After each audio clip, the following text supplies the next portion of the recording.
This video is going to cover turning in those teacher graded assignments, as well as just looking at the class home and checking your grades within the online school. So when you are in the student's online school account, you can, of course, be in My Schedule and click on the course that will take you into the class home, or you can go to the Classes tab and click on the course name in the class card. So the class home looks like this. No matter what course you're in, it all looks the same. So you're in the class home, that takes you back to the home page of the online school. You can go to the plan, which is kind of nice. It has kind of a calendar view or an agenda view of whatever's assigned to you. So using the plan is very important. You can check your progress. This is where you check your grades, that kind of stuff.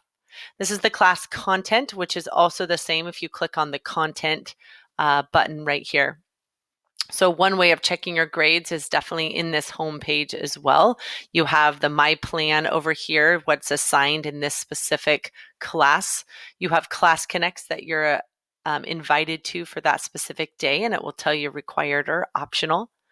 Then quick place for your email, quick place for quick links.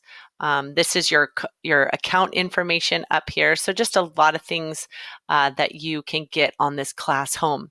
If you want to find out how to get the teacher's contact information for each specific class, it would be under the course materials tab, or it would be right here, My Teacher, Mr. Jones, and it has a link that says Contact My Teacher. So lots of different places in the class home. So to get to the content, to see the different types of assignments, you would click on either content up here, or you would click on the actual unit box down here. So if you click on the unit box or content, it takes you into the table of contents. Over here on the left-hand side, it will go through each unit. It will tell you what topics and subtopics that they have. It will tell you if they're optional or not. And then if you click on the specific unit, so if I want to click on Unit 1, over here on the right-hand side will be everything for Unit 1. It says there's 47 topics complete, what I need to complete for Unit 1. And then it breaks it up, Unit 1, Week 1. Maybe it's Unit 1, Lesson 1, depending on the class and the teacher. And you'll look everything in the online school in blue are hyperlinks.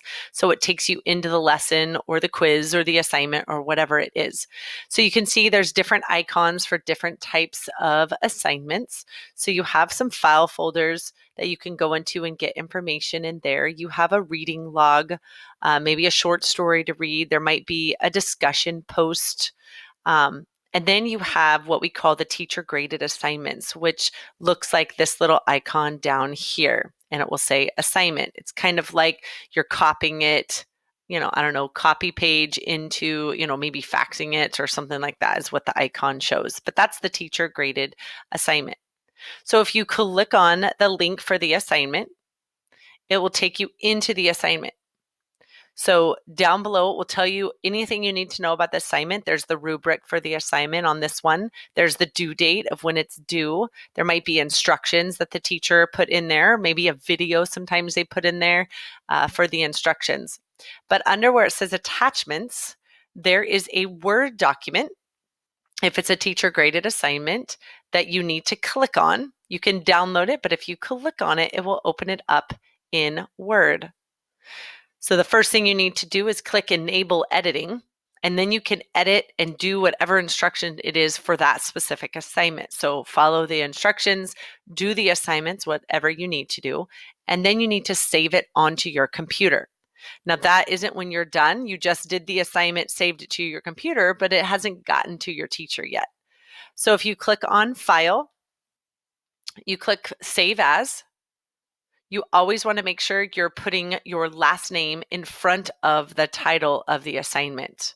So you can either put it up here and click save and save it wherever you want to save it on your computer. This is where we recommend making some specific folders for each class so you can find things easily, or the little save as box will pop up. And again, you put your last name in the file name. The reason for that is just like any other traditional school, if you turn in a paper without your name on it, you're not going to get credit for it. So that's like putting your name on your assignment, basically, is put it first in the file name. The file name still should be there. You're just going to add your last name to the file name.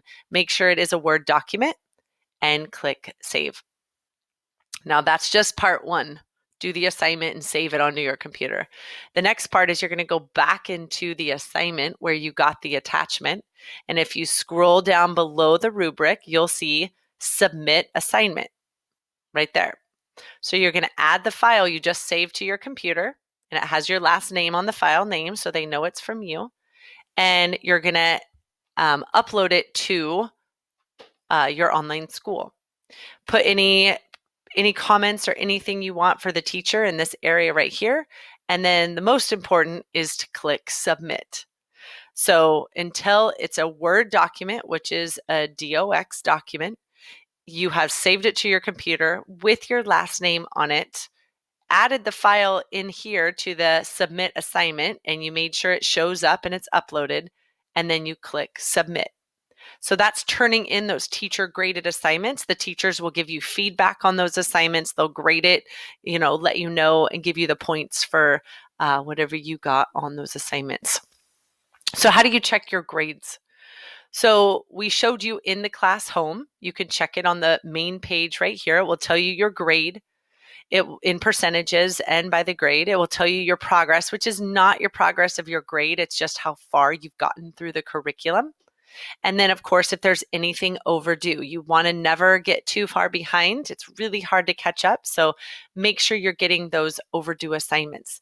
Now, if you are brand new, if you're watching this, you're going through onboarding, you will see a lot of overdue assignments when you first come in with us.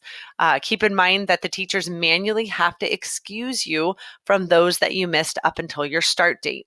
So part of our onboarding checklist is that you're going to reach out to your teachers, all your content teachers, email them, let them know I'm new, let them know a little bit about you. And that's kind of their trigger to, okay, I need to go excuse this person and mark them off at the first part of the semester, whatever you missed all the way up until your start date. So don't panic completely yet. They have to manually excuse you from those assignments that were assigned prior to your start date. So on the class home, if you go up here where it says grades and click on that, it will take you into the grade box. So these are not blue, they're not hyperlinks. We wish they were, that you can just click on them and go into the assignment. But over here, it tells you how many each assignment, how many points they're worth. It tells you what you got. If you have a 0, that's the worst thing you can do, because that means you didn't even try on that assignment. It's overdue and you need to basically take care of it. So always look out for those zeros. We don't want zeros.